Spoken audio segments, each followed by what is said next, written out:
这个技术呢，现在是我 The 们关注的 assessment 一个技 would 术领域， definitely 正在 help 做 the 这方面的工 doctors 作。 to 当然，我们现在也 make 研发了一 a 个呢，在小 personalized 梁网中呢 based 能够 individual 行 medicine. 走，来够成像的这个导管式的 OCT And 技 the 术。 second challenge 初 is 步呢已经 to 能看到 imaging 小梁网 test 的形 with the 态 help 以及 and 基业 support 管 of 性 the 能。当 imaging 然，这个要转化的应用的临床 support, 可能还得有一段 and 的时 we 间。 will have a 我们 better 在这方面呢也 vision 在做一些额 understanding 外的 of 合 the 作， lumen 在做这 of the 方面的 tube. 探索。那么刚才我们 And 讲 at the 了， same 对 time, 于 we 房市 have 流出系统的 collaboratively, 基础 proactively, 研究是十 collaborated 分重 with 要的。 它是 overseas 呢打开我 institutions 们 based 微 on 创 that 手术， part. 特别是内引流手术的一把钥匙。And also for challenge 3 is that we need to have a better fundamental theory about outward flow for the aqueous humor and the glaucoma. Because the aqueous humor pathway plays a significant role in the disease progress, especially in the physiology and the pathology. As I mentioned previously, actually, the trabecular meshwork has played an important role for the pulp, just like the heart. We understand that one surgery cannot solve all of the problems, and only with multiple years of attempts and researches, and early diagnosis and treatment assistance, we have pushed the most up-to-date research outcomes to the clinical trial phase, which is now investigated by the FDA.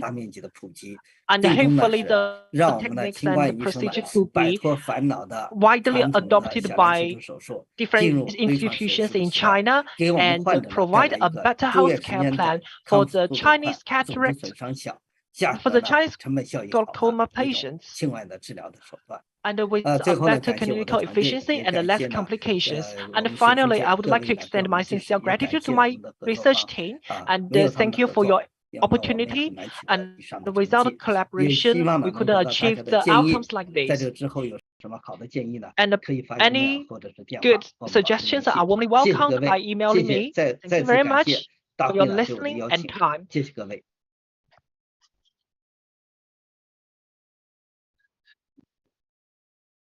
So much appreciated for the wonderful presentation delivered by Professor Wang. Next speaker would be Professor Ge.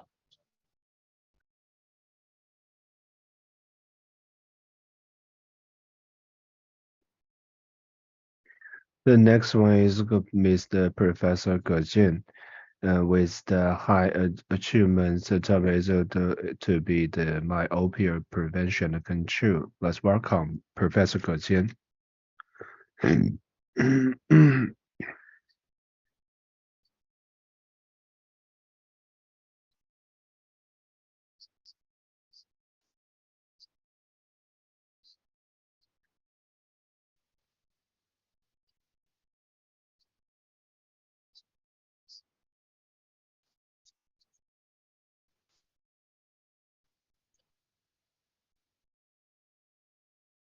Sorry, thanks for the way. Thanks for your patience.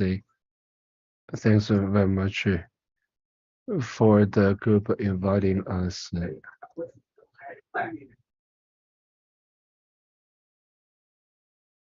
And also we have many experts give us the progressive reports.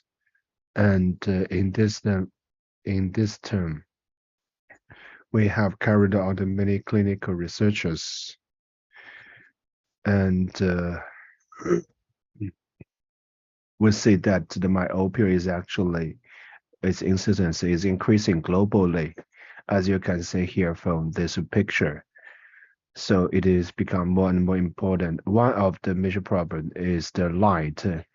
The light now is highly related to the problem of the myopia.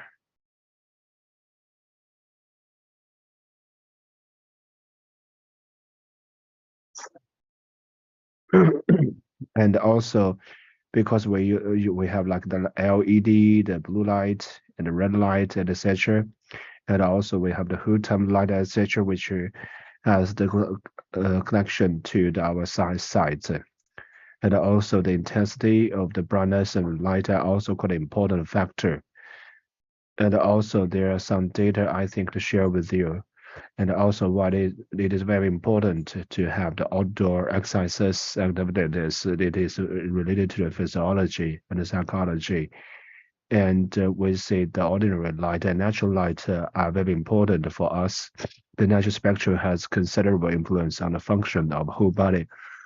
When it comes to myopia, when we could say increase the of outdoor activity can reduce, and teenagers myopia occurrence actually is increased not only in China but also around the world. and China is maybe increasing a little bit faster than the Europe and America, and nowadays that in particular the myopia or the high myopia happiness is increasing. Whereas the high myopia should be clearly distinguished, and the high myopia about 60 degrees it will be produced the retinal lesions, create the bunkers and lesions of the eyeballs. This part of myopia has attracted a great attention. Of course, the general myopia should also pay the attention to it. It is the general state, and also that the data tells us there are many high myopia in the world. These patients by 2015. Well, our country there's actually a study that the CBC Central Committee of the State Council has paid a lot of attention to this problem of the myopia among adolescents in China.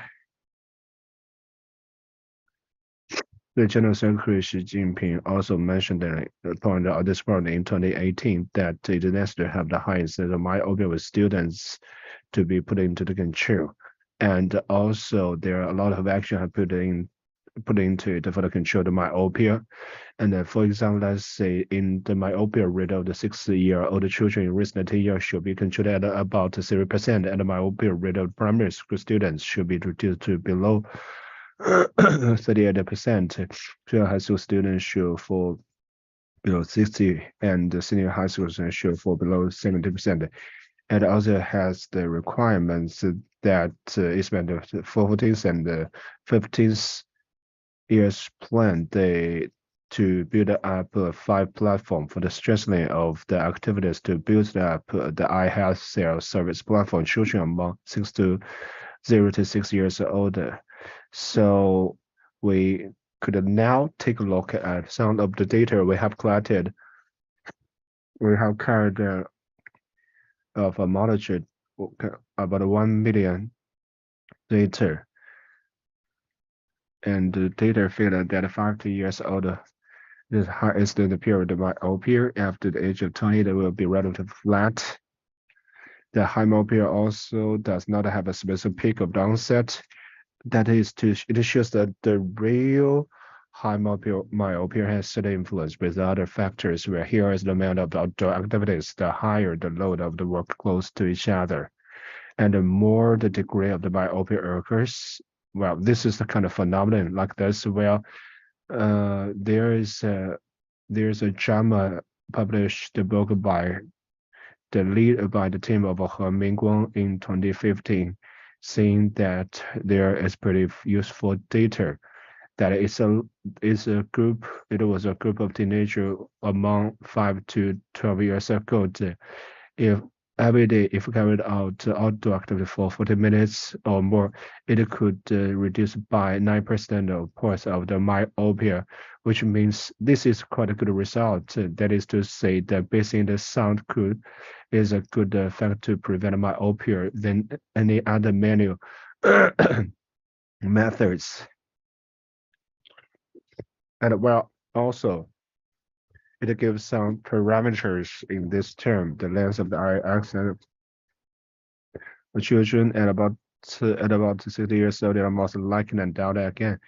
And the other one is the hyperopia reserve. And the original reserve says probably to the age of 69 to 10 years old. That's almost, it is the normal. It should become spiritual. Great at the age of the 50, and actually in fact about the 10 years ago that we could say it is quite easy to happen to have the myopia at that time. Why?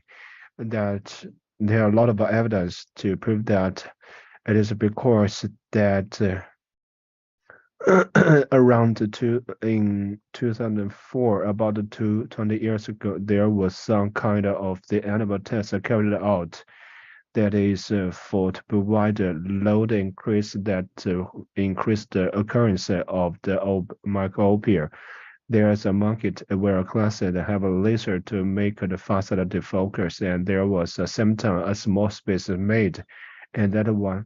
There's 24 to 24 night at 100, and so give the monkey space, the result proved that the addition recombination is that longer than you look at the things near you.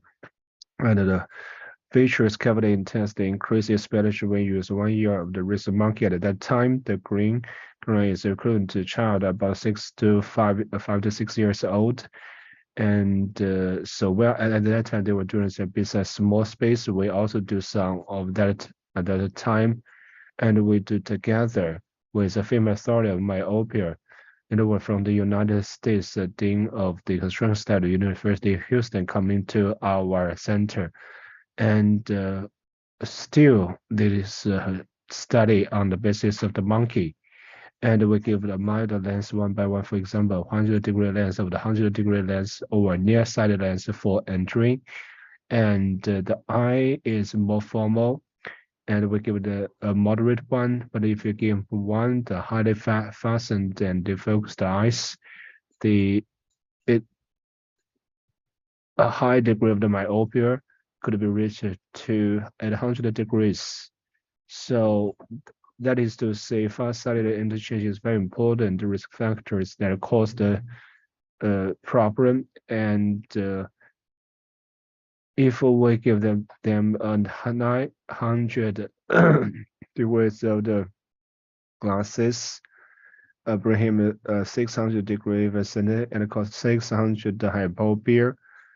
So that is to say, from this study, that a young monkey's visual ametropia, and it is an important factor in terms of development of the myopia. So that is to say, according to it, 300 degrees hypopia processing, after more than 2 years, we could see the vitreous bodies also increases. This result has been published in 2004. We have issued several papers in this term. The vertical separation, especially it is very important to produce many factors above. So well below, we also did some of that at the same time.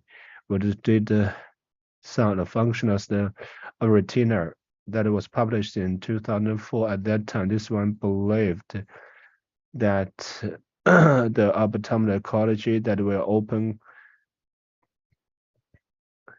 and the sum of the cytokines of the incremental retina, as long as it is far-sighted and defocused for hours, these cells in the retina can have some cytokine increases, and that is the quite interesting phenomenon. That is, as you can see here, according to understanding that photosensitivity is not just the photoreceptor cells that are responding to the light. The sensitivity produces specific reactions in permanent cells. Even the cell have the specific light sensitivity. So basically, we have, through the studies, reached the conclusion that the remote optometry of a path make the expression approximate comparison to that. And also we carried a monkey eyesight chart. This monkey, after half a year training, we give them the chart for eyesight after 6 months of the training for it to look at it. And we say that the monkeys who say the things in a more longer than the others, we notice the glass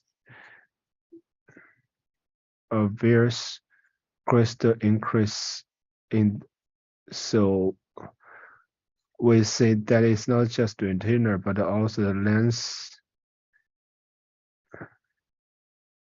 And you said that we could look at the far-sighted focus. It actually it is lowered. So this is a kind of very interesting factor we have noticed. But at that time, because we did not carry it out, but is this really very interesting one? So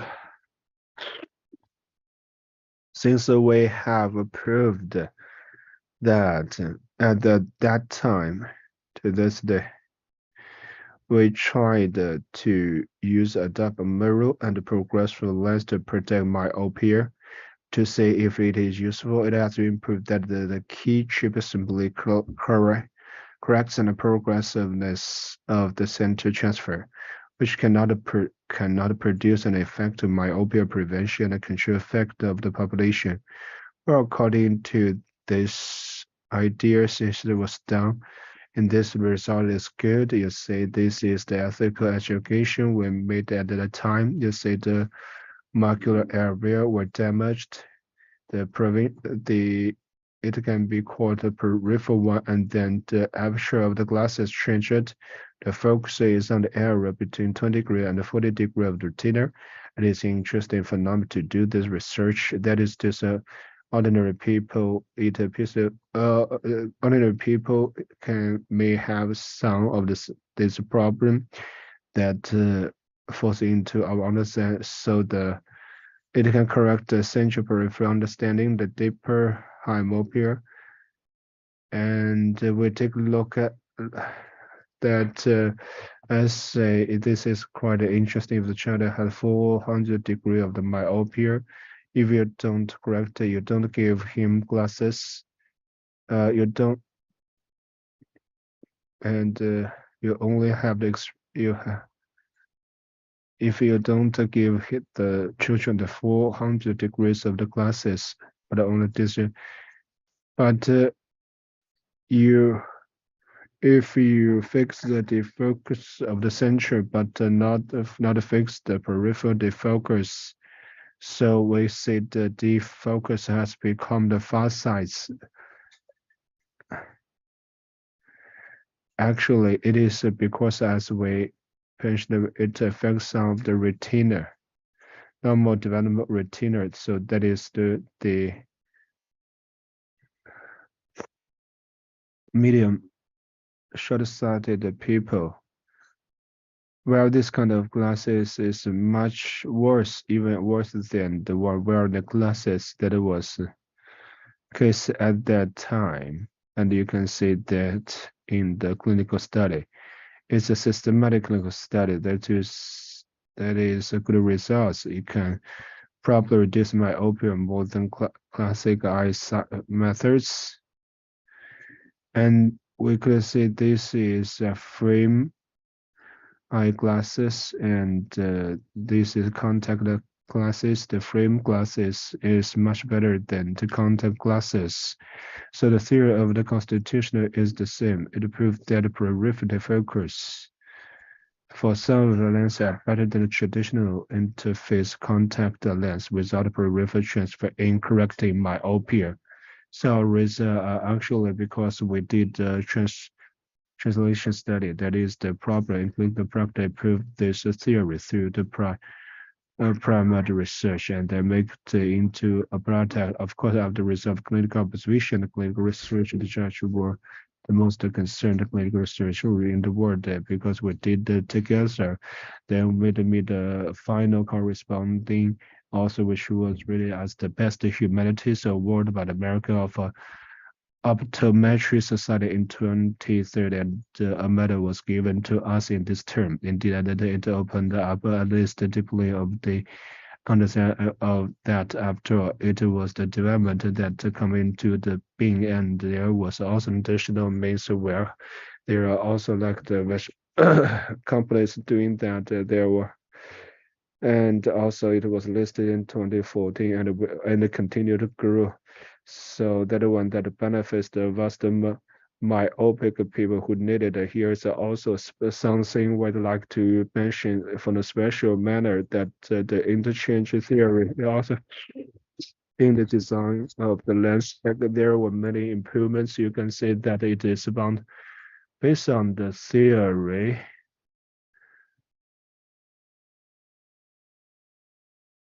And also the OK lens, as you can see here, that because I'm little, I do not accept, but here, so just share with you some of the stories on the back of the for us to understand how to do the clinical trial and the transformation, but also it need a team. Now they are the ones, the professor and the leaders in this term in myopia. In 21st, we also acquired the funding, the award of the Australian government. Thanks very much for your listening. Thanks very much for the great sharing of the content of the professor, and also because time later we do not explain here. We know you are interested in that. Welcome to have a later.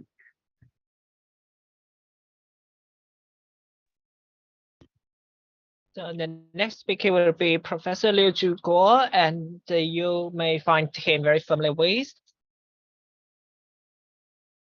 who is the chairman of the Asian Pacific Chairman. So distinguished chairman, dear colleagues, good afternoon. So I'm here to present you with association between sleep and dry eye syndrome. As you may notice, the sleep disorder and deficiency has been a global public health issue. 从全身性的疾病到局部性的疾病，包括肥胖、糖尿病、高血压、抑郁症、精神病等等。那我们所关注的是睡眠缺乏是不是也对肝炎有所影响？ What we concerned about what is the relationship between the dry eye syndrome and sleep? 我们进做了50个中心的调查研究，那么样本量有3000多个病人。我们发现，在这一组的肝炎病人中间，睡眠比较好的病人大约只占30%，有接近70%的病人都有或多或少的这个睡眠问题。 那同时，我们看这组病人，他由于睡眠不足，他所产生的症状跟睡眠好的病人是不太一样的。比如说，睡眠质量差的这种病人，更加容易感觉到眼酸痛、消缩感以及视力波动等这样一些症状。而在体征方面，我们发现，如果睡眠的时间缩短，那可以看到角膜荧光素染色会增加。 那么内液分泌量也会增加，因此它具有这个加重角膜上面缺损这样一个趋势。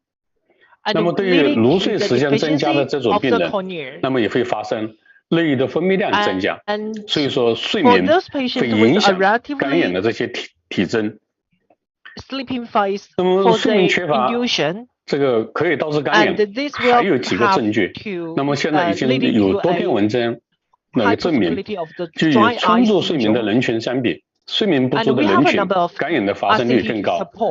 如果是附件上面综合症的病人，他发生肝炎的风险性也会明显的增加。如果让这个病人24小时连续不睡觉，可以出现肝炎的表现，表现是内液的渗透压增加 ，BUT 的缩短，内液分泌的减小。 那么同时，我们发现，在肝炎的病人也容易发生睡眠的问题。那么这个最有名的研究是波塔教授他们进行的奥萨克研究。他们发现，肝炎的病人的睡眠障碍的发生率是比正常组要高得多。那么而且肝炎患者的睡眠质量也比其他的疾病，包括眼表疾病的患者要差。那如果肝炎的病人经过治疗以后，他的睡眠的质量会得到明显的改善。那我们进行了第二个方面的研究，就看看对白内障手术以后的肝炎，那么睡眠质量对他有没有影响？我们总共收集了164个病人，那么其中有116个病人手术前是有肝炎的。那么把手术前有肝炎跟手术前没有肝炎的这组病人分成2组，然后再把睡眠好的跟睡眠不好的分成2组。我们发现，无论是这个手术前有没有肝炎，那么这些病人他都会出现这个 OCDI， 就是肝炎的症状。 是明显的增加，就比睡眠差的人，比睡眠好的人，他不管手术前有没有肝炎，他都会出现明显的症状。同时，滤膜的稳定就是 TBUT， 那么 FBUT 等等这些的 FBUT 的荧光素这个 BUT 跟这个眼表分析仪所做的这个非侵入性的 BOT 都发现，无论是有感染还是这个没有感染这一组，它的内膜的稳定性都明显的变差。那么在内液分泌这一个研究的结果也是这样的，就是在这个睡眠不好的这种病人，内液的分泌量是明显的下降，那么内核的高度是明显的这个减小。那么在营养素染色的这种病人也发现，当睡眠不好的这种病人，他会出现营养素染色比睡眠好的这种病人就增加，就说明睡眠障碍的这种病人回来张手术以后，内膜稳定性的恢复是比较慢的。那么在这个基础上，我们就做了以下的这个实验研究。我们首先建立一个睡眠剥脱的动物模型，尽量老鼠是不睡觉。那么剥脱的强度是每一天让老鼠20个小时不睡觉，那么其他的都是自由的活动。我们来看看这个结果。那么如果是让这个老鼠从12个小时到20个小时开始这个不睡觉，我们就发现随着这个时间的延长，12个小时开始，它的角膜营养素染色就明显的增加，就是基本上同一天的时间里面，我们从12小时、14小时、16小时、18小时、20个小时，那么连续6天来看，它的营养素染色是随着每一天它的睡眠缺乏的时间的增加，它的营养素染色会增加的。同时，那么随着时间的延长，比如说2天、6天、10天以后，它的角膜营养素染色也会增加的。那意思就是说，这个同一天的一天小睡眠的时间与这个连续多少天睡眠的时间，这个都会引起这个角膜营养素染色的增加。那么同时内液分泌实验的结果也告诉我们，那么它的内液分泌实验也是减小的。那么角膜的敏感性是增加了，就说明这组病人他们角膜的痛觉的阈值是降低了，更加的感觉到疼痛这些症状。那么从组据学上来看，这个是对照组，这个是睡眠剥脱2天到10天，他们整个的角膜的上壁的层数是明显的增加，上面下的组织这个链径也发生了一些改变。那么角膜上面屏障功能跟经常相比，它的 GL1 的染色是明显的降低，就表示角膜细胞之间的屏障功能下降了。那么同时角膜上面细胞的标网，这个是正常组，这个是睡眠剥脱2天、6天、10天，它的角膜上面细胞的标网是明显的增加的。然后同时我们会发现，然后随着睡眠剥脱时间的延长，它的炎症因子的表达也是增加的。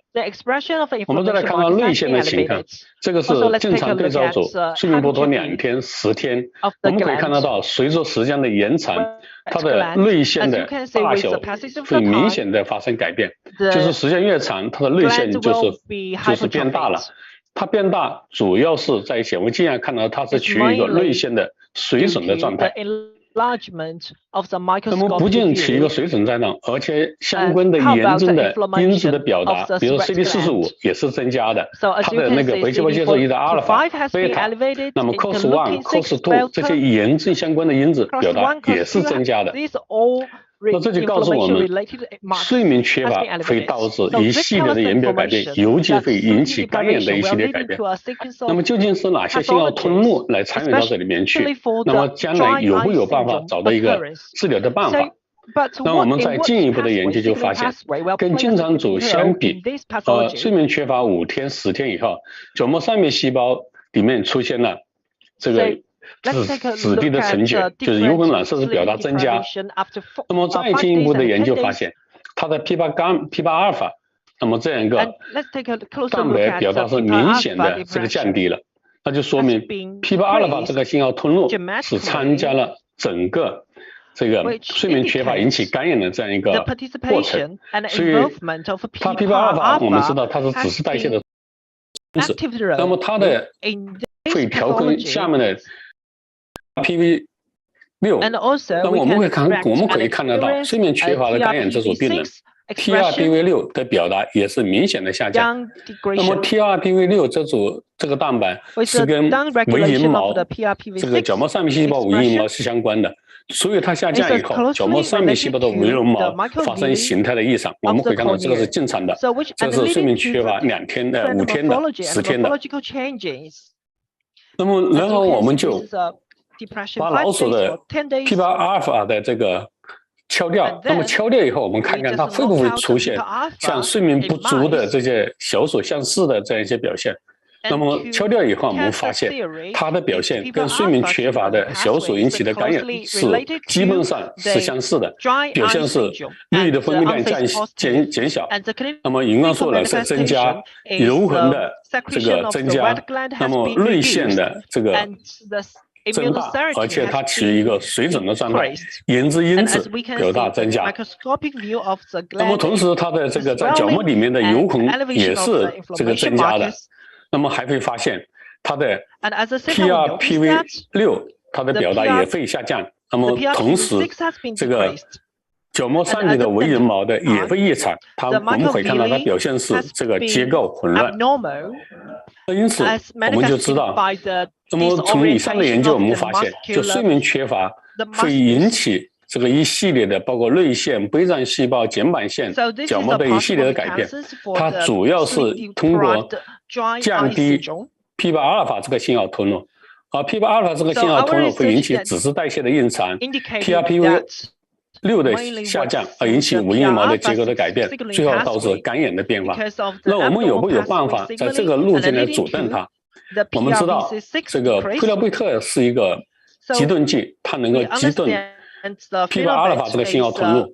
我们可以看得到，因了这个菲洛贝特以后，他们对于这个睡眠缺乏的感染，它就会能够起到一个治疗作用，表现是它的角膜荧光素染色的降低，那么泪液的分泌的增加，那同时也会发现它的这个油痕染色是下降的。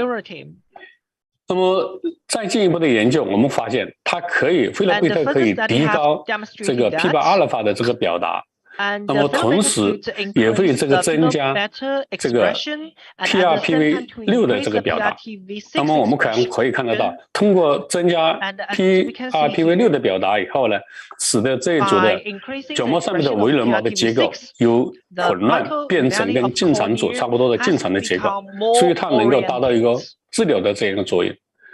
那么同时，我们将菲洛贝特对原代培养的小鼠角膜上面细胞再进行这个研究，我们会发现，那么通过这个菲洛贝特，它可以提高 P8 阿尔法的表达，也增加 TRPV6 的表达，那么使得角膜的上面细胞的微绒毛向正常方向的发展。所以说，这个菲洛贝特的对 P8 阿尔法信号通路的激钝剂是可以逆转睡眠缺乏所引起的脂质异常所引起的这个感染。那么总的来看，那么我们这个研究就回答了睡眠缺乏通过一系列的影响这个角膜、泪腺等等这些眼表的组织，导致眼表内膜功能的异常，引起感染。那么它的一个重要的信号通路是 P8 阿尔法参与进去，所以是表现了 P8 阿尔法的这个表达下降，引起脂质代谢的异常，从而导致 TRPV6 的表达下降，引起这个角膜上面细胞微绒毛的异常，那么导致角膜上面细胞的功能异常。那么用菲洛贝特这个办法可以促进这个 P8 阿尔法的增加，那么刺激 P8 增加以后呢，那么使得能够解决脂质代谢异常的问题，从而能够达到这个恢复这个睡眠缺乏引起感染这样一个过程。那我想跟大家就报告了睡眠缺乏对于感染的影响，以及睡眠缺乏是通过什么样的机制来引起这个感染的。那么菲洛贝特可能会作为一种这个药物，能够逆转感染睡眠缺乏所引起的感染。最后感谢大家的聆听，谢谢。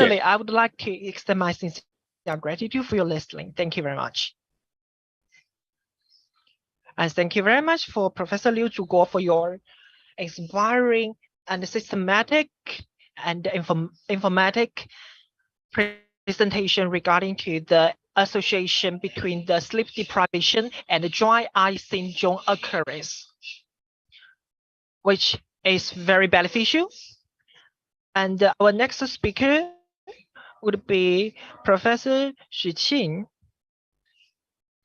who is the co-deputy chairman of the China Ophthalmology. So his topic today would be how to prevent the myopia in adolescents. So let's welcome Professor Xu. 各位同行大家好，首先这里祝贺第8届华夏眼科国际论坛顺利召开。由于疫情的原因，很遗憾临时取消了来厦门的行程。非常感谢李小金教授的邀请。我是上海市第一人民医院的许迅。今天我带来的题目是户外活动防控近视新证据与挑战。现在呢，近视正在成为一个全球性的公共卫生的问题。到2050年如果没有有效的一个干预，全球大约50%的人口会造成近视，人数呢会达到50亿，高度近视呢大概达到10个亿，而且呢，近视的发病年龄越少，年进展越快，到成年的时候呢，高度近视的风险呢就越大。现在非常明确的就是说，户外的时间是一个保护近视的非常明确的这么一个因素。所以呢，我们也有一个形象的比喻，就是说，阳光呢是近视防控的一个疫苗。关于户外活动，能够预防近视呢，最早是澳大利亚的研究，大概在2003年。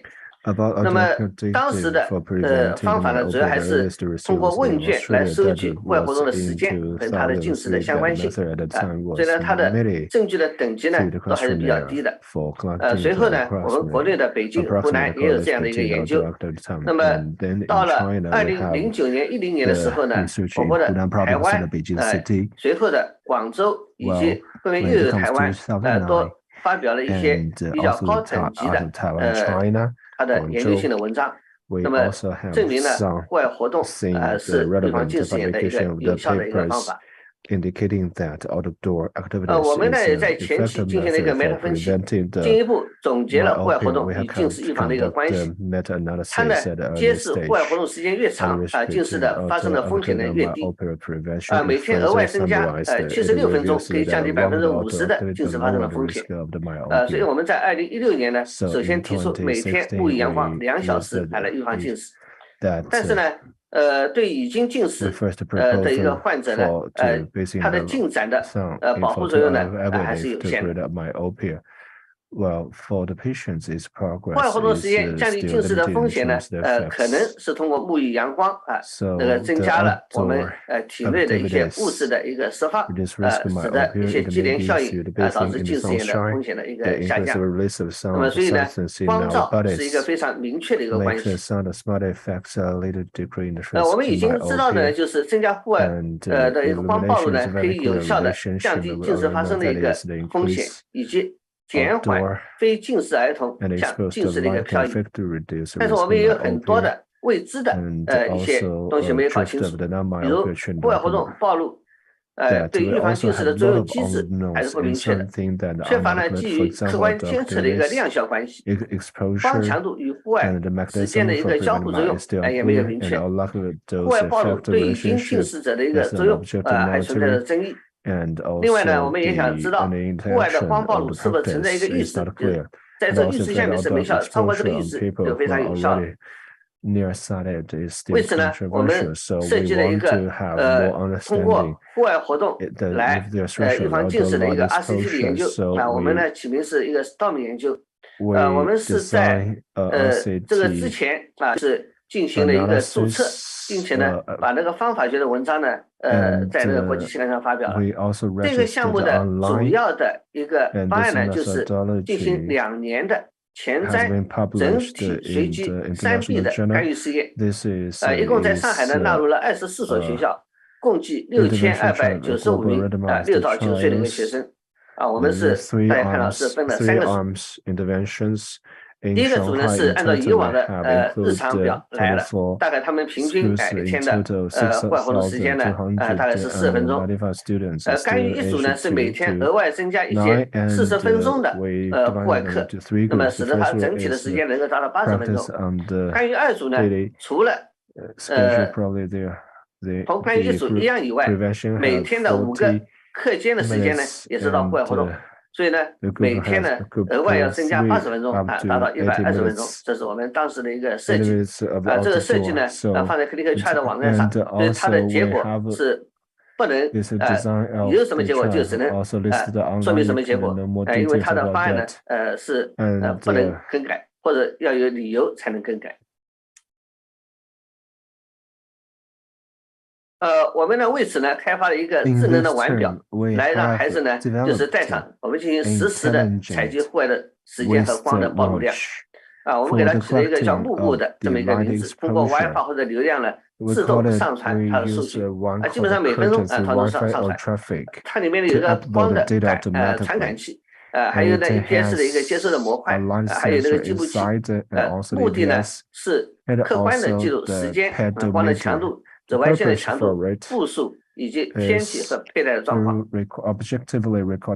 我们这一块腕表呢，它的那个户外活动的判断的一个准确度能够达到92.43%。那么这个方法学的文章呢，也是要事先发表在国际公认的一个期刊上面，经过第三方的一个评价。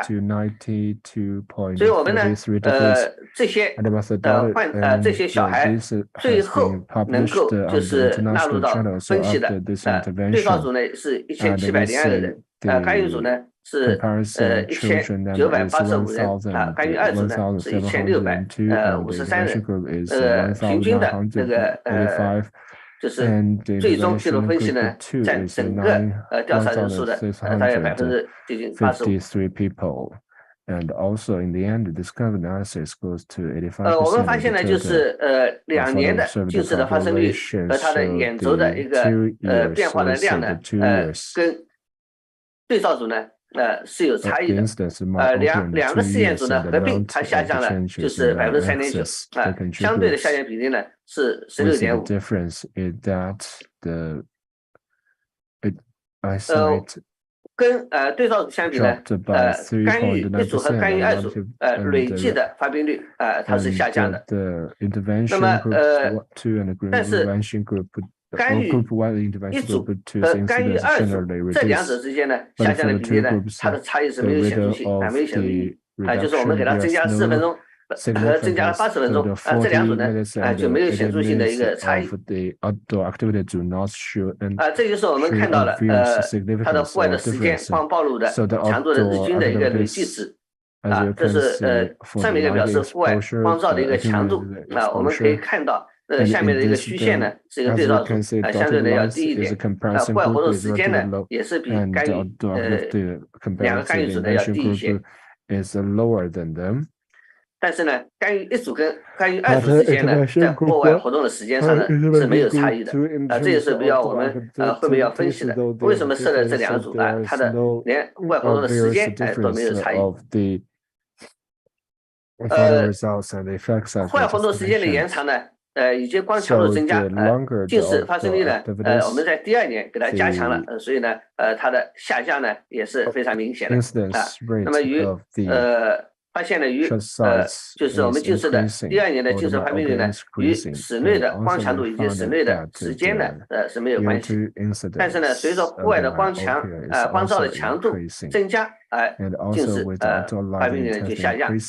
随着户外活动时间的增加，它的第2年的近视的发病率呢也是下降的。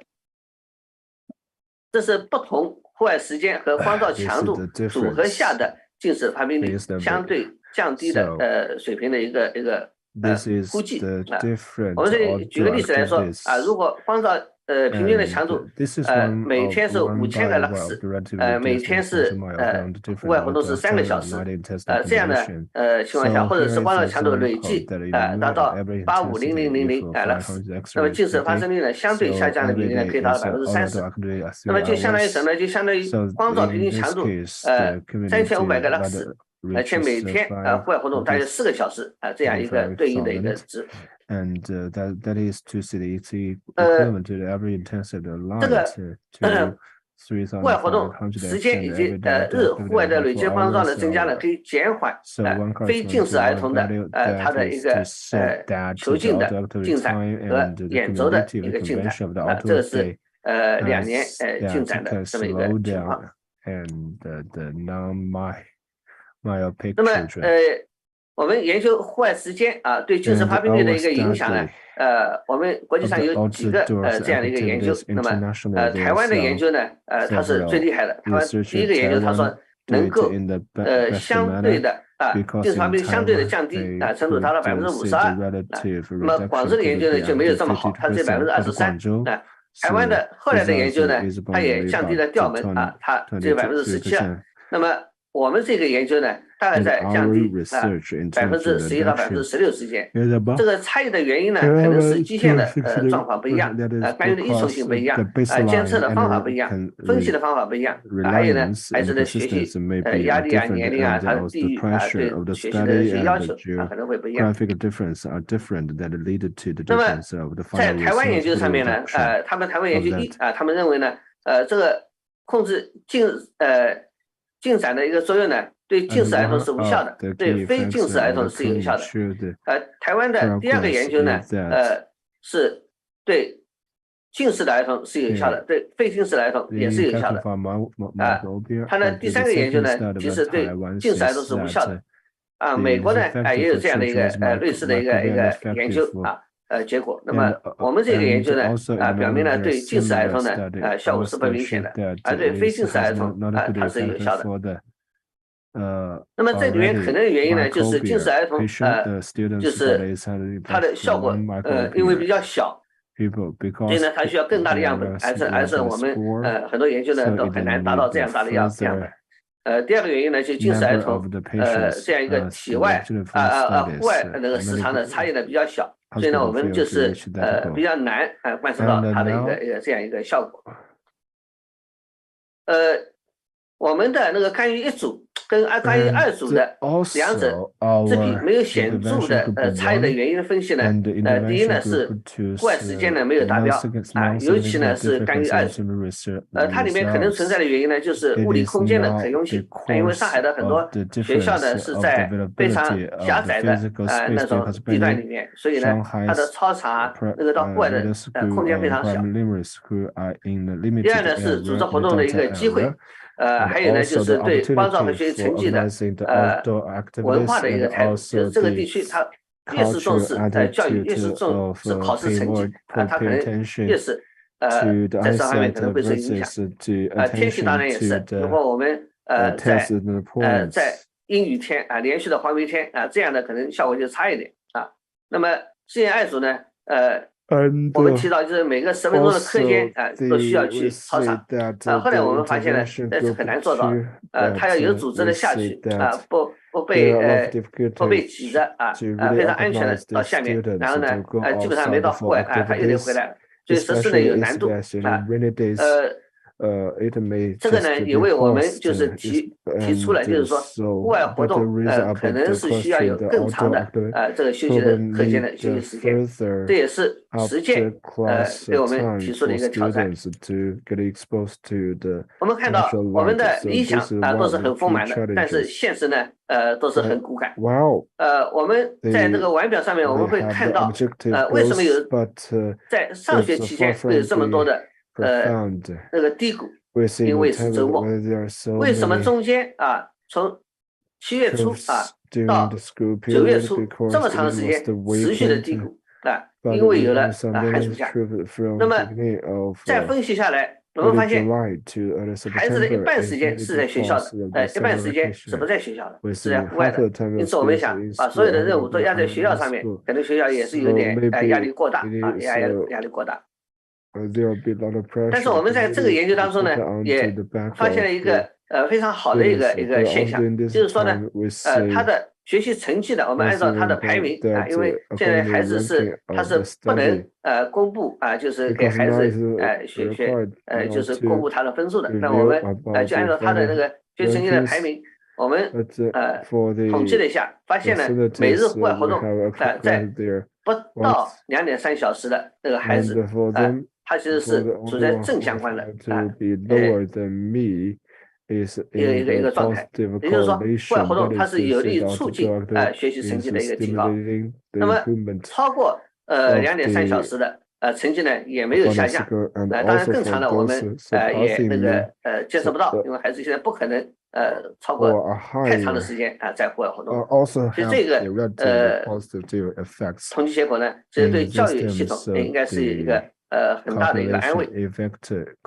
所以我们现在呢，对这个项目的小结呢，就是说增加户外活动呢，可以降低近视发生以及近视漂移的风险。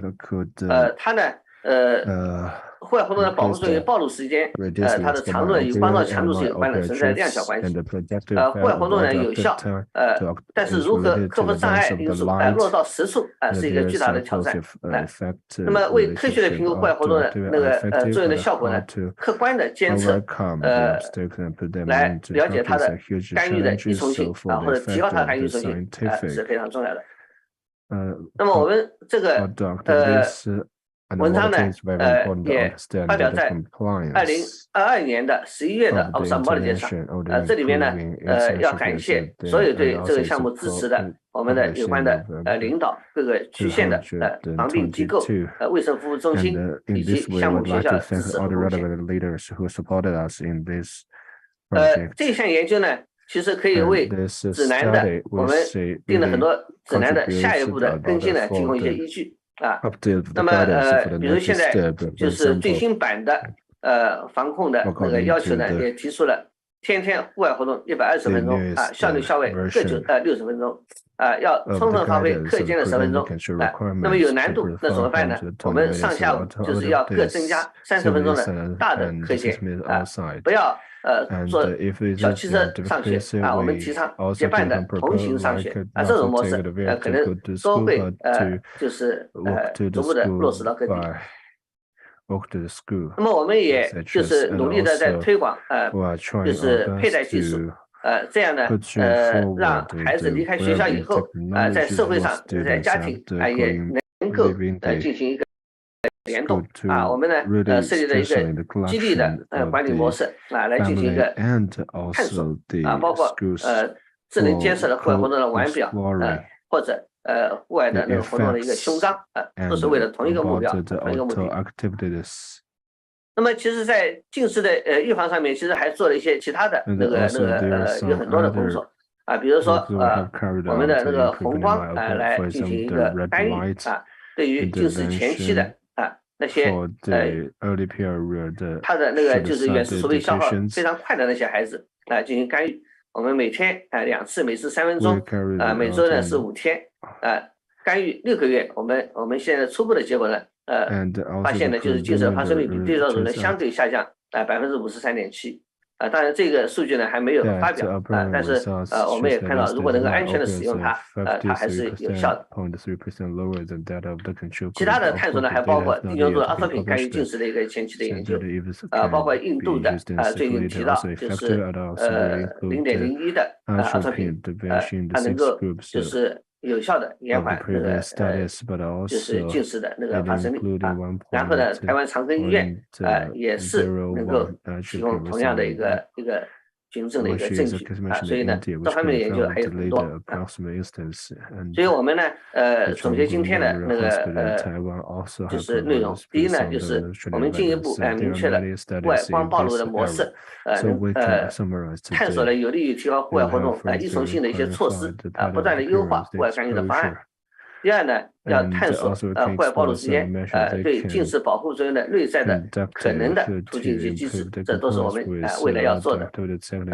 第三呢是研究室内的光环境对孩童近视的影响筛选营造更适宜的健康的光环境来就是达到一个预防近视的一个光的环境。我们还需要探索新的措施新的方法来就是预防近视今天我的汇报就到这里谢谢大家。 And that's all I'd like to share with you. Thanks very much. Because this is a record, we cannot do the interaction. So, but this is a very important good case shared with us to indicate how to look at the autodidact with a larger scale of the samples for exploring the control of the outdoor exposure for the, should I say, the last one is confident to be delivered Northern Ireland instead of a manager who's a former director of the institute was recognized by a good friend personally a good foundation, and she comes from India called USA. Sorry, I may not pronounce it Chaklavasi, because I recorded. Please kindly take a look at it and kindly play it. Thank you for inviting me to speak on insights into diabetic retinopathy using electronic medical record data. Here are my current financial disclosures. The UK has always been very keen on collecting data for audit, and this is particularly true in retinal conditions, with nationally agreed data sets being constructed from many NHS hospitals. The electronic recording of data in retina was initiated in 2000 by Dr. Johnson, and he pioneered an EMR system for data collection with input from his many retina colleagues on its design and content. The system was given the name of Medisoft. A key feature of this EMR system is the mandatory recording of visual acuities at every visit, and if patients undergo any intervention such as cataract surgery or intravitreal injections, this is entered with high fidelity at every visit along with the eye that was treated. For medical retina, 2 modules were specifically designed, one for diabetic retinopathy and the other for AMD. The diabetic retinopathy module has drop-down menus to allow recording of diabetic retinopathy treatments by eye, a feature-based grading system, DME presence and feature-based grading of this condition, and the diabetic retinopathy severity score is generated for each eye. We're all familiar with the diabetic retinopathy severity scale, which is a feature-based system. This feature-based system allows categorization of eyes to different DR severity levels. Here is an example of a record from Medisoft using the DR module. The arrow shows the diagnosis with interventions that appear on the right and the brief summary management plan with the various visit dates. On the left of the screen, the clinical history summarized, and below it, you will see that visual acuity record is shown for each eye for the day of the visit. Using the drop-down menu, the clinician can tick a box for the DR features seen in the fundus for each eye. The clinician then performs a similar assessment for the macula and enters the examination findings again from each eye. The system automatically computes the diabetic retinopathy grade for each eye and also allows the clinician to state if visual impairment, if present in the eye, is due to diabetic retinopathy.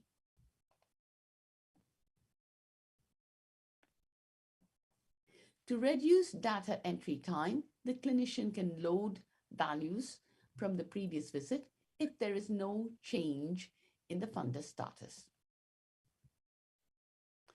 I'm now going to show you some of the data that we have analyzed from these various studies. Data from 19 centers were extracted and included approximately 35,000 patients who were either attending the retina clinics or were being seen in the NHS screening programs. We wish to answer questions of importance in routine care. And these were, can the data provide insights into disease pathogenesis? Are the data able to address issues concerning safety? And are outcomes seen in clinical trials replicable in real life? 雷总您好，您好，您稍等，我正在叫那个徐总。Over 50,000 eyes from the screening program, the rates of progression of diabetic retinopathy over a 7-year period were examined. 您辛苦了，我这边也是差不多5个多小时，那个他们那个刚结束那个华夏眼科队。The color-coded key shown below indicates that eyes with low levels of diabetic retinopathy severity at baseline develop PDR at very low rates, whereas high proportions of eyes with moderate and severe NPDR progress to PDR rapidly. The middle panel shows progression by individual diabetic retinopathy features. The green line, which has the steepest slope, indicates the presence of ERMA at baseline, and these eyes progress very rapidly to PDR. Other features, such as venous bleeding and dot and blot hemorrhages, are associated with lower rates of progression compared to ERMA. The last panel shows progression to vitreous hemorrhage, again by diabetic retinopathy features, and here you will observe that the purple colored line, which indicates dot and blot hemorrhages, were the best predictors of progression to vitreous hemorrhage.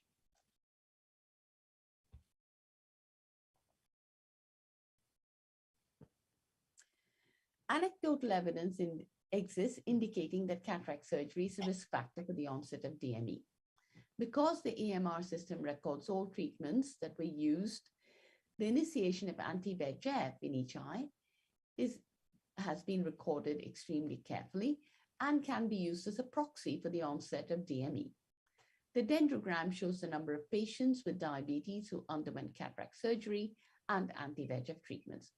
The probability of receiving an anti-VEGF injection, which is plotted in the graph beside the dendrogram, shows that the probability rises dramatically immediately after cataract surgery, shown as time 0, and the rate of initiation of anti-VEGF treatment drops back down to background levels only at around 20 months. These data confirm that cataract surgery elevates the risk of DME in patients who have diabetes. The UK introduced anti-VEGF treatments for DME in 2011. In 2014, when the data cut was made, we had around 3 years of follow-up, and we analyzed the visual acuity changes in some 3,000 eyes with DME who were all treated with ranibizumab. The average VA increased by around 5 letters, and this level of improvement was maintained for 2 years. The 4 graphical plots also show the changes in VA by baseline VA categories. Eyes that had the worst starting VA, shown in the top left panel of the group of 4, gained around 10 letters, while the eyes with the best VA, shown in the bottom right, had no gain on average. The absence of gain in the high VA group is consistent with the ceiling effect, as little or no improvement can be expected when the visual acuity is already good. In this final section, I show an analysis of EMR data from 3 sites with data that accrued over a 10-year period. The aim was to examine how treatment was being given in routine care. The treatment discontinuation rate was high, with over a quarter of patients not receiving treatment by the end of year 2. Injection rates were 7.7 in year 1 and 5.6 in year 2. Clinic visits occurred almost monthly in both years 1 and 2. The average VA gain in the eyes of patients who continued to attend for follow-up was 8.3 letters by the end of year 2. To summarize, using EMR systems has given us increased insights showing that certain clinically observed DR features increase the risk of progression to PDR,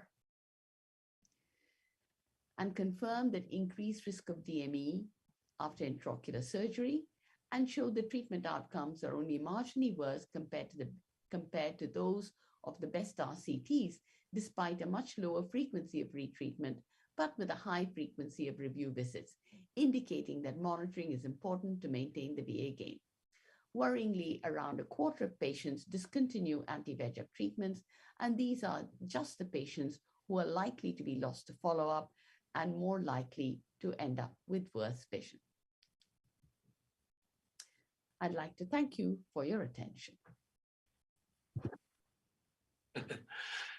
这个倒是掌握时间掌握非常好，也是一个非常好的一个报告啊。就是有些东西有点像刚才那个谁裴正讲的，他重视的这是数据的收集和使用。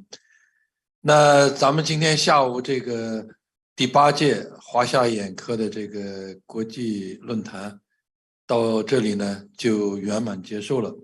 我们分2个时段，一共有14位专家在会上做了精彩的报告。我说呢，应该既要感谢李院长做了这么好的组织，更要感谢线上和线下的专家和同道们积极的参与和支持，谢谢大家。